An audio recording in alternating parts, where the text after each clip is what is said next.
Muito bem, gostaria de pedir a você que você abrisse a sua Bíblia em Neemias capítulo 1, do versículo 1 até o 11, nós vamos ler a palavra de Deus nessa hora. Deus tem algo muito especial para falar ao seu coração, Ele já falou ao meu coração, e eu desejo ser canal de bênção na sua vida nessa noite, você que está nos assistindo aí da sua casa, no conforto do seu lar, certamente o Senhor tem algo bonito, importante para falar a você nessa noite. Vamos lá, Neemias capítulo 1, do 1 até o 11. Vamos ler a palavra de Deus. Diz assim: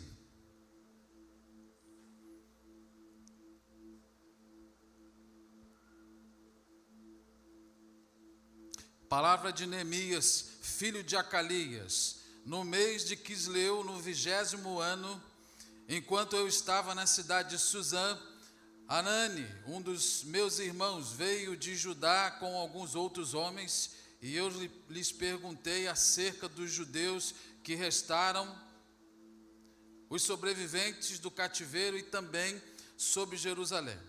E eles me responderam: aqueles que sobreviveram ao cativeiro e estão lá na província passam por grande sofrimento e humilhação. O muro de Jerusalém foi derrubado e suas portas foram destruídas pelo fogo. Quando ouvi essas coisas, me sentei e chorei. Passei dias me lamentando, jejuando e orando ao Deus dos céus.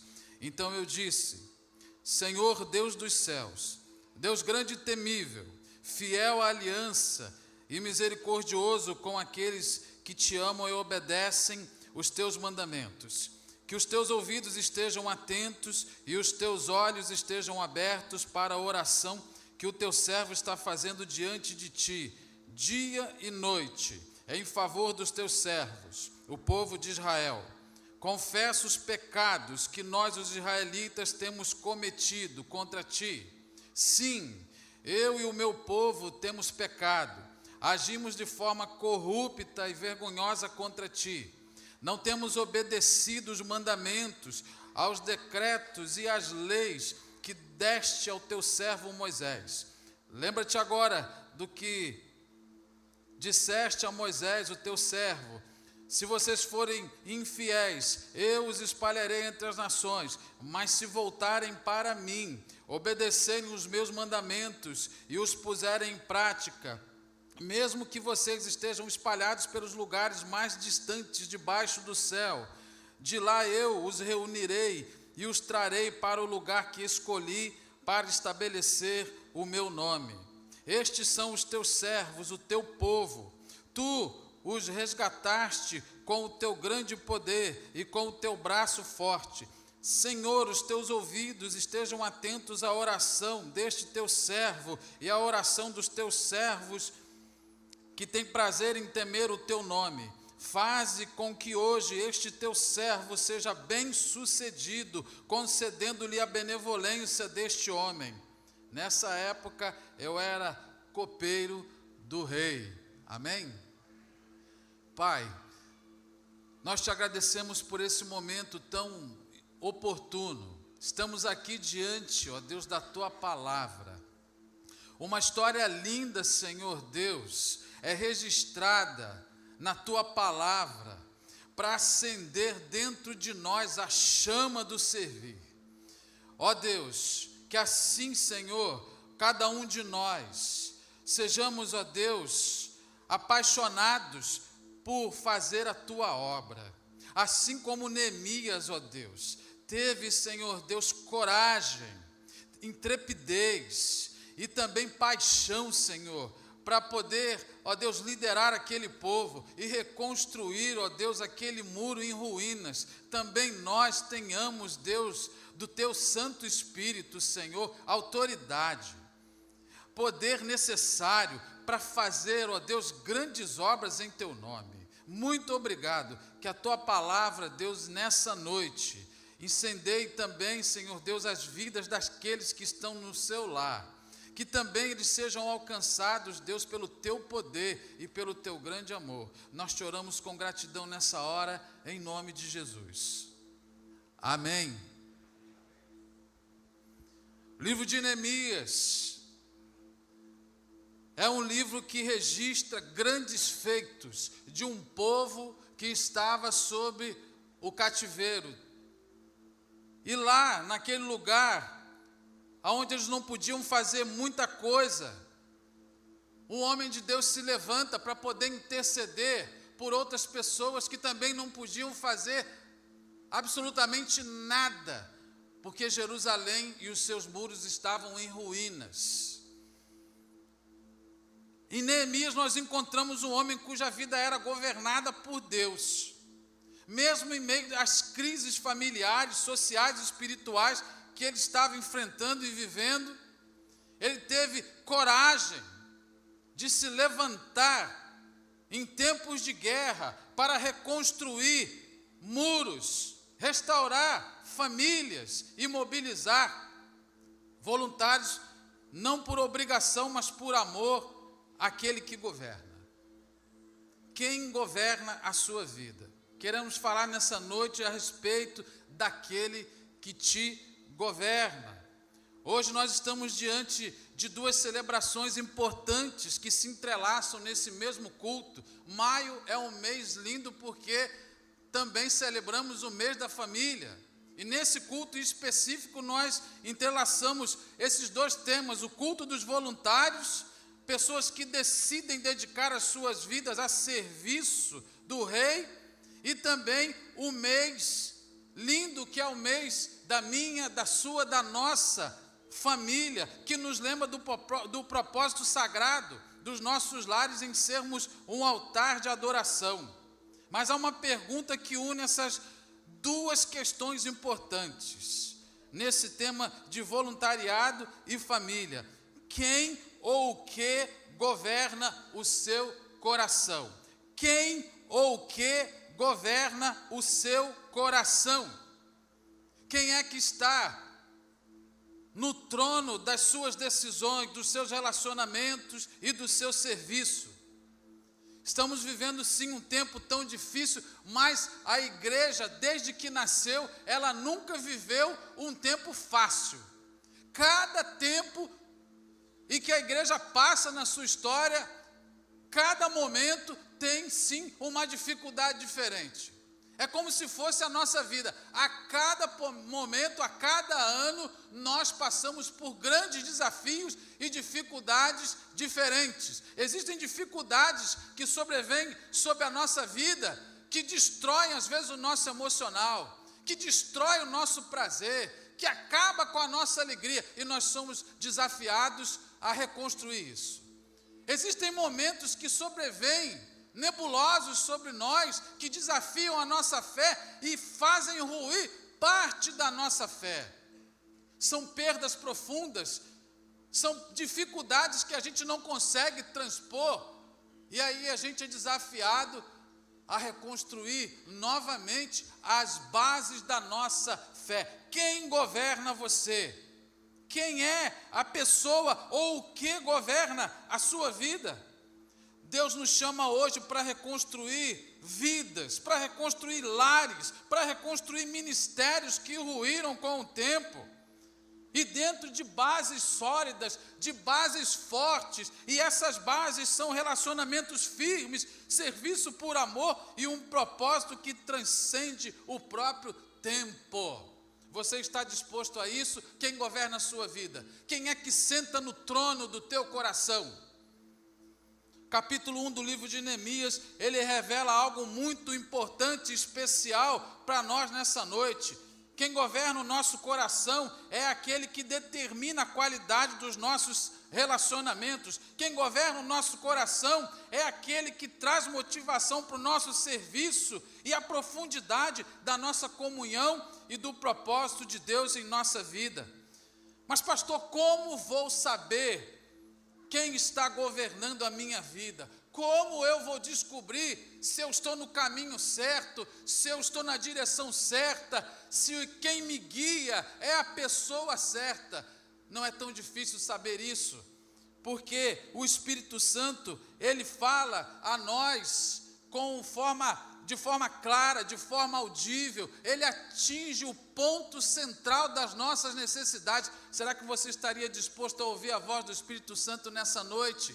E deixar ele realmente apontar o caminho, apontar a direção? Será que você tem a sua vida totalmente à disposição de Deus, para Ele poder moldar, trabalhar, melhorar e usar do jeito, da forma, no tempo, como e quando Ele quiser? E se você disser sim, é porque sim, Ele governa você. Mas como vou saber isso? A resposta está nos frutos que nascem do governo de Deus na nossa vida. Por isso a gente vai aqui analisar algumas questões importantes. A primeira delas, quem te governa define a base dos seus relacionamentos. Aonde há relacionamentos fracos, as regras são fortes. Desculpe. Só se cria um regramento aonde não há saúde nos relacionamentos. Só se cria regras na empresa aonde já ruiu os relacionamentos. Só se cria muitas regras na família por causa dos relacionamentos que já foram ruídos. Deus não é um Deus de regulamentos, mas é um Pai de relacionamentos. Amém? Os 10 mandamentos, eles surgem no momento em que o povo estava completamente caótico, perdido e fracassado no seu relacionamento com o seu líder Moisés e com Deus. Naquele momento ali, aquela gente tirou Deus do governo e eles começaram a olhar para os outros deuses e eles queriam ver deuses que eles pudessem tocar. Eles queriam ali ver alguns deuses que transmitissem para ele riqueza. Por isso eles construíram o bezerro de ouro e eles destronaram Deus e colocaram ali um bezerro de ouro para sentar no lugar de Deus, para que eles fossem governados pelo bezerro de ouro e não pelo Espírito de Deus. Bons relacionamentos são aqueles que estão baseados no amor verdadeiro e que não precisam apertar botões para ativar o bom senso das pessoas. Quer ver uma coisa? Para filho obediente, nenhum pai cria regra. Para o filho que chega na hora, o pai não precisa dizer assim: olha, você chegou muito tarde, a partir de hoje a regra é o seguinte, até 10 horas você está em casa. Não é assim que funciona, pai? Mãe? 10 horas você está em casa, porque não há mais um relacionamento. O filho obediente não precisa estar debaixo de umas regras. Os 10 mandamentos, eles foram feitos exatamente para que as regras fossem estabelecidas, porque Deus já sabia o que estava acontecendo dentro do coração do povo. E aí Jesus lá na frente, quando perguntaram a respeito das regras e dos mandamentos, Jesus ele lança logo relacionamentos profundos. Ele diz: amar a Deus sobre todas as coisas e ao seu próximo como a você mesmo. Pronto, não precisa de tanta regra, precisa de relacionamento. Joga o lixo fora, não é assim? Se não tocar o botão, não joga o lixo fora. Dá descarga na privada, se não tocar para pedir, não faz isso, não é assim? É o regramento, é o regulamento. Não seja egoísta, não mexe no pedaço de bolo dentro da geladeira, porque você já comeu o seu e ainda falta fulano. Se tem relacionamento bom, não precisa de regra. Eu já comi o meu pedaço e aquele é do fulano. Mas não é assim que funciona. Interessante, mas a palavra de Deus, ela fala a respeito de relacionamentos. E tem uma história que impacta muito a nossa vida a respeito do rei Davi, em relação ao egoísmo, em relação a coisas que destronaram Deus e invadiram o coração de Davi. O profeta Natã, ele chega para Davi depois que ele conta a história e ele fala a respeito da sentença de Deus. Ele diz assim: porque você matou Urias, que tanto te amava, e tomou a sua mulher, por causa disso a espada espada nunca mais vai se apartar da sua casa. As consequências das ações de Davi afetaram não só a Davi, mas a sua família e ao seu reino. E aí a cobiça e a luxúria destronaram Deus e passaram a governar no coração de Davi. Daí vemos lá um rei Davi forte e um reino fraco. Um rei Salomão fraco e um reino forte. Um rei Roboão fraco e um reino fraco. E por causa dessa palavra do profeta Natã, desencadeou uma grande guerra civil. E daí se dividiu em reino do norte e reino do sul. E cada um fez o que parecia bom aos seus olhos. E a espada nunca mais se apartou de dentro da casa de Davi, porque os relacionamentos estavam ruídos. 1 aos Coríntios 13:5 diz que o amor não busca os seus próprios interesses. Alguém diz que ama, mas o controle da televisão só fica na mão dele e na mão dela. Os sentimentos de uma pessoa às vezes são mais importantes do que os dos outros. O cansaço dele e dela é sempre maior do que o do outro. Será que ama mesmo? Porque o amor não busca os seus próprios interesses. Existem pessoas que os sentimentos delas são mais nobres do que os meus sentimentos. A dor dela é maior do que a minha dor e não é maior do que a dor do próximo. Essa pessoa, ela não cumpriu o que diz aqui 1 aos Coríntios 13, verso 5. Com isso, algumas pessoas são anuladas nos seus desejos. Alguns maridos anulam as suas esposas, algumas esposas anulam os seus maridos, alguns pais anulam os seus filhos, alguns filhos anulam os seus pais, por causa da moda, por causa das coisas, por causa de muitas outras questões da vida que são mais importantes e tomaram de assalto o governo do coração dessas pessoas. Meu irmão, quem ou que governa o teu coração? Quem te governa define os seus relacionamentos. Amém?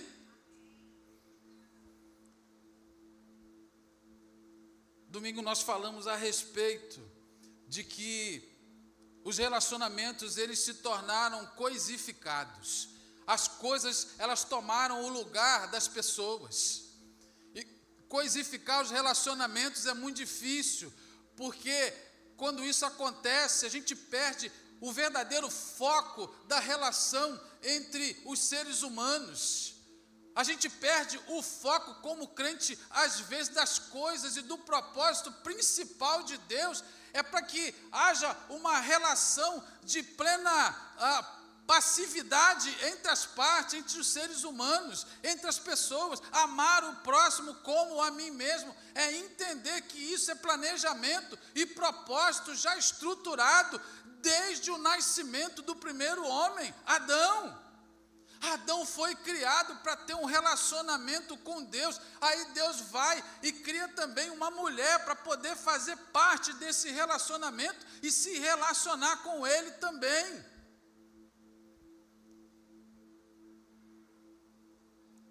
Eu ouvi uma frase numa conversa uma vez que dizia o seguinte: nada quebrado, nada faltando e nada fora do lugar. Vamos lá, nada quebrado. Vamos lá, vocês. Nada quebrado, nada fora do lugar e nada faltando. Mas vamos mudar isso? Isso é para coisas. Agora, para relacionamentos, nós temos uma outra vertente. Aqui, ó. Ninguém quebrado. Ninguém quebrado. Amém? Ninguém fora do lugar, amém? E ninguém faltando, amém? Vamos repetir? Ninguém quebrado, ninguém fora do lugar e ninguém faltando. A máxima para o seu relacionamento. Sabe por que isso?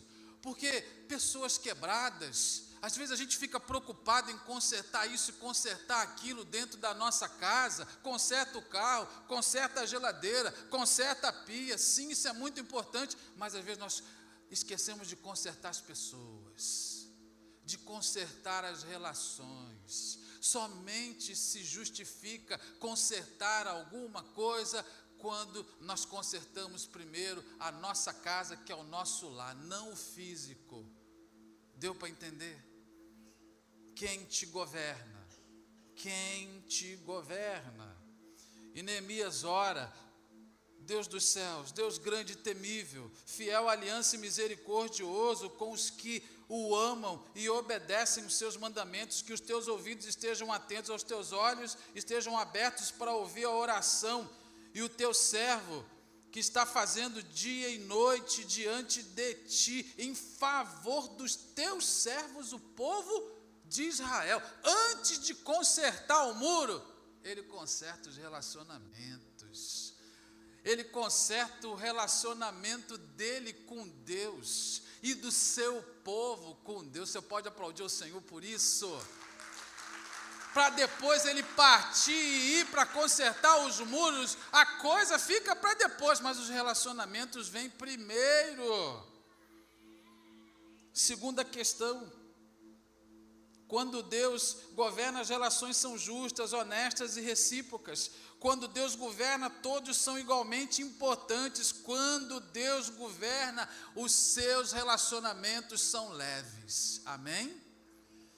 Quem te governa também te inspira a servir de forma apaixonada. O profeta Zacarias, ele diz que para servir ao reino de Deus não deve ser por força, nem por poder ou por violência, mas pelo Espírito de Deus. Essa declaração significa o seguinte: se o Espírito de Deus é aquele que nos governa, então ele não apenas direciona as nossas ações, mas ele transforma as nossas ações em motivações, em paixão. Quando dependemos da força humana, o serviço ele vira obrigação. Quando a gente depende da força humana e da capacidade humana, o cansaço ou a busca de reconhecimento sentam no trono, no lugar de Deus. Porque não é por força e nem por violência, não é por capacidade humana, mas é pela capacidade de Deus, é pelo dom de Deus, é pelo alcance do Espírito Santo, é por aquele que domina você e que chama você para servir, e que chama você para reconstruir, e que chama você para poder fazer com que os relacionamentos sejam ainda melhores, mais profundos e não superficiais. O teu relacionamento com Deus e também com outras pessoas. O serviço por amor é evidência de um coração governado por Deus. Quando Neemias ele chora por Jerusalém, ou quando Jesus lava os pés dos discípulos, não haviam estratégias humanas por trás dessas ações, mas havia uma compaixão gerada pelo Espírito Santo. Quando Deus ele governa a sua vida, a nossa vida, a compaixão e o amor pelas pessoas afloram naturalmente. Então não tem cansaço que possa parar você. Não tem problema que possa impedir o avanço do reino de Deus através de você, porque o Espírito Santo é quem dá poder a você, é quem reestrutura as suas emoções, é aquele que dá a visão vinda do alto para você fazer a coisa certa, para você falar da forma certa e para você agir sempre da forma que é a vontade boa, perfeita e agradável, que é a vontade de Deus. A força se esgota às vezes, o poder corrompe, mas o amor, que é o fruto do Espírito, como Gálatas 5:22, e o Paulo descreve, renova a nossa força. Por isso, se você sente o peso do serviço, meu irmão, fique sabendo de uma coisa: quem te governa não cobra resultados. Deus não é um patrão que faz você ficar contra a parede o tempo todo, vai fazer, eu não posso, mas você tem que fazer. Deus é Pai, mas Deus ele inflama o seu coração com graça para amar o que você faz até o fim. Servir assim não é um fardo, servir assim é adoração. O próprio Deus, quando ele ordena a reconstrução do templo lá de Zorobabel, ele não exige exércitos, recursos, dinheiro, mas ele dá fé. movida pela paixão da obra sendo feita e realizada pelas pessoas e pelo propósito. Assim, quem serve guiado pelo Espírito Santo não age por pressão, mas faz tudo por paixão, porque enxerga cada tarefa como uma resposta de amor daquele que primeiro nos amou, como diz lá 1 João 4,19, diz assim: nós amamos a Ele porque Ele nos amou primeiro. Deus nos ama primeiro. Aí você pode dizer assim: pastor, às vezes é difícil servir porque falta recursos. Eu ouvi um negócio tremendo essa semana, viu, pastor Washington? Em relação à falta de recurso. Eu ouvi algo que fez o meu coração acender de novo, muito mais na obra que a gente precisa implementar a cada dia para o reino de Deus. Olha só a frase, diz assim: o recurso está dentro do propósito, não o propósito dentro do recurso. Coloque o pé, que Deus coloca o chão. O recurso está dentro do propósito, não o propósito dentro do recurso. Coloque o pé e Deus coloca o chão. Serviço voluntário não é sobre obrigação, mas é sobre adoração a Deus.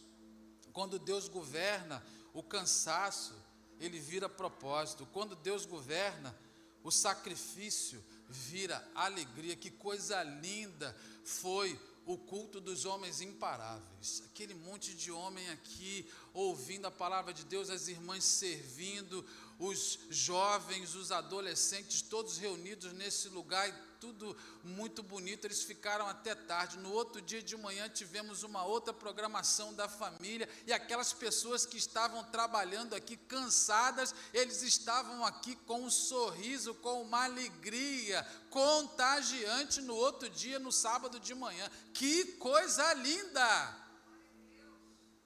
Você pode aplaudir o Senhor e pela vida deles também, mais uma vez agora, porque eles adoraram a Deus. Muitas pessoas, algumas delas saem como eu e você de madrugada para trabalhar e fica lá o dia todo com muitas demandas no vai e vem, no trânsito frenético aqui da Avenida Brasil, da Dutra, linha vermelha, com toda a violência, mas quando sai do trabalho, pastor Zé Mauro, a gente vem com motivação para vir a esse lugar, para servir o nosso Deus.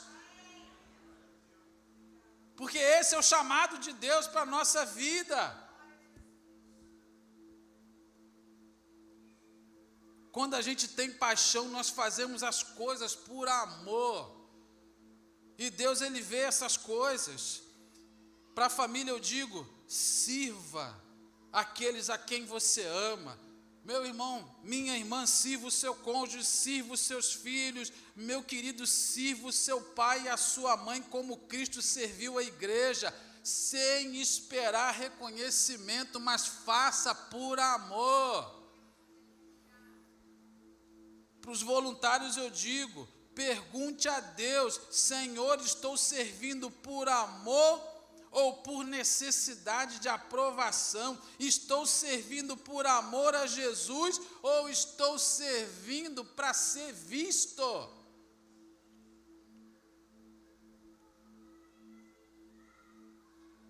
Quem governa o teu coração? Quem te governa? Quem te governa também estabelece a comunhão e o propósito. Capítulo 4, versículo 6, Neemias diz o seguinte: nesse meio tempo fomos reconstruindo um muro, até que em toda a sua extensão chegamos à metade da sua altura, pois o povo estava totalmente dedicado ao trabalho. Olha aqui, 52 dias foram dias suficientes para eles fazerem. Presta atenção aqui, 4 quilômetros de comprimento, 12 metros de altura, 2,5 metros de espessura em 52 dias. E você acha que isso não é um milagre de Deus? Mas é um milagre de Deus por causa do coração do povo em servir. É um milagre de Deus, porque aquele povo se tornou como se fosse uma só pessoa. Durante o descanso, alguns ficavam de guarda por causa dos inimigos, enquanto outros trabalhavam 24 horas na obra de Deus. Meu irmão e minha irmã, se você souber o poder que Deus libera para você, na hora que você tem o propósito de fazer qualquer coisa para Deus, em 52 dias, você pode fazer muita coisa. Você pode mudar a sua vida inteira em 52 dias, se você entregar tudo aquilo que você tem no altar de Deus e deixar Ele governar para você. Não teve inimigo que parasse aquela obra. Tiveram alguns ali o tempo todo enchendo a paciência, e ele, não posso dar atenção a vocês porque eu estou fazendo uma grande obra. Eu não posso me perder no que eu estou fazendo. Certa vez alguém disse que o mundo só tem voz aonde a igreja se cala. A igreja, meu irmão e minha irmã, perde a sua voz para o mundo, sabe quando? Quando ela perde a essência do seu propósito, que é divino e eterno, que é servir a Deus. A igreja tem voz no momento em que a autoridade da palavra incendeia o coração das pessoas na comunhão e no cumprimento do seu propósito. Não há guerra que possa parar o propósito divino que Deus já estabeleceu para a sua igreja. Olha aqui, eu vou dizer uma coisa para você agora nessa noite. Quem vence a guerra no mundo espiritual é o príncipe da paz e não é o príncipe da guerra. Romanos capítulo 16, versículo 20, diz que em breve o príncipe da paz esmagará a cabeça da serpente. É interessante ver ao longo da história, no ano de 1541, Solimão o Magnífico, ele mandou fechar a porta dourada, falou para que os muçulmanos eles construíssem e fizessem um cemitério na entrada dos portais de Jerusalém. Sabe por quê? Porque ele não queria, no século XVI isso aconteceu, que o Messias entrasse por aquela porta. Era estratégia dele, e ele sabia que ali o rabi jamais pisaria sobre cadáveres. Só que ele esqueceu uma coisa: o Messias já atravessou aquela porta. Jesus entrou e ele foi ovacionado ali pelas pessoas, o príncipe da paz. Somente pode guerrear no mundo espiritual aquele que tem o governo do príncipe da paz no seu coração. Que Deus esteja fazendo isso na vida de cada um de nós. Você só governa nas coisas que não te governam. O que te governa ou o que te governa, ele não pode superar o poder do Espírito Santo na tua vida. E eu preciso insistir mais um pouco nessa noite. Quem é que está no trono do teu coração? Quem é que define a sua agenda? Quem influencia as suas decisões na família? Quem te inspira a servir como voluntário na igreja de Cristo? Quem é? Existem algumas pessoas que vivem em guerra por tudo e por todos. Qualquer causa é causa para guerrear. Parece que eles nascem já com a moral ofendida. Porque às vezes não é o príncipe da paz que habita e governa no coração dessas pessoas. Às vezes é o príncipe da guerra. Infelizmente eu tenho que dizer para você que às vezes a gente vê isso também através do procedimento de algumas pessoas que frequentam a igreja e dizem que são filhos e filhas de Deus. Eles destronaram o príncipe da paz e deixaram o príncipe da guerra tomar conta da mente, da capacidade de fazer outras coisas boas. Quem é que te governa? Os filhos de Deus têm que decidir entre o propósito e o prazer. O povo de Deus trabalhou unido como uma só pessoa, com a mesma intenção, com a mesma dedicação. Eles trabalharam com gosto, com satisfação, não só porque eles estavam juntos, mas porque eles eram governados pelo príncipe da paz, e eles sabiam que a desunião entre irmãos não é coisa do reino do céu. Mesmo sobre as ameaças dos inimigos, eles se posicionados: nós vamos nos unir, nós vamos reconstruir, nós vamos fazer uma grande obra, porque quem habita dentro do nosso coração é o príncipe da paz e não o príncipe da guerra. O que você precisa reconstruir na sua vida? O que você precisa reconstruir na sua vida, meu irmão, às vezes dá trabalho. O que você precisa construir na sua vida, reconstruir na sua vida, às vezes lhe dará cansaço. Mas se você se unir ao povo de Deus, grandes obras você fará. A comunhão daquela gente inspira a nossa vida. A comunhão deles era sustentada por um propósito maior: a presença de Deus. A presença de Deus está no toque de Deus.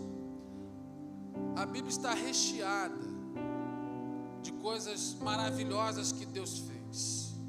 Deus curou paralíticos, Deus curou leprosos. E olha só, antes de reconstruir a saúde física da pessoa, Jesus ele falava assim: vai, a tua fé te salvou. Aí depois, agora você está curado. A cura é a manifestação do poder de Deus. Mas a cura na vida de algumas pessoas, às vezes, ela não traça destino. Interessante que o demoniado gadareno, foram expulsos os demônios dele. Mas mais do que cura, o toque do Espírito Santo traçou o destino naquele homem de Gadara, e ele passou por 10 cidades, pregando a palavra de Deus e falando a respeito daquilo que Deus, através de Jesus, fez na vida dele. O nosso destino é eterno, amém? A cura é de Deus, é um milagre. Alguém curado de câncer às vezes pode durar 30 anos, mas quem é curado da alma é para a eternidade.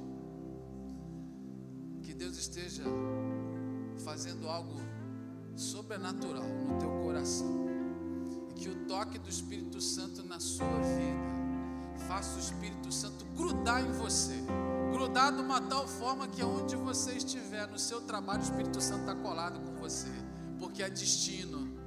Se você entrar dentro do carro, o Espírito Santo colou em você, porque é destino. Se você estiver na sua casa com qualquer demanda e você chegar, a demanda acaba, porque é destino, o Espírito Santo está colado em você. É a grande obra que Deus tem para fazer na sua vida. O que Deus pode fazer através de você nos próximos 52 dias, isso você pode resolver com Deus. Quem sabe você hoje não faz um desafio para você mesmo e diz: Senhor, eu gostaria de ver isso aqui antes dos 52 dias, mas me dê 52 dias para eu resolver essa solução. Está difícil. Me dá aí 52 dias, Senhor, para eu poder ver uma porta de emprego, mas antes disso, desafio dos 52 dias é entre você e Deus. Que Deus abençoe a sua vida de forma grande, pacífica e sobrenatural. Deus te abençoe.